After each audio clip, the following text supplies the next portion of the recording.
Ayan na po mga kaupong, binuhat na po. Yan.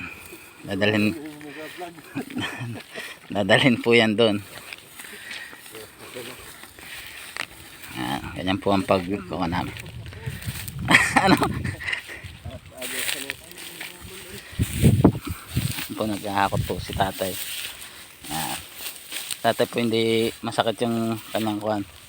Kaya hindi makapagkuhan. Yan po ang ginagawa namin. Yan nilalagay. Ay, naku, tigiin ako. Pagkalagay po doon, babalik na naman. Si tatay po nagbuhat.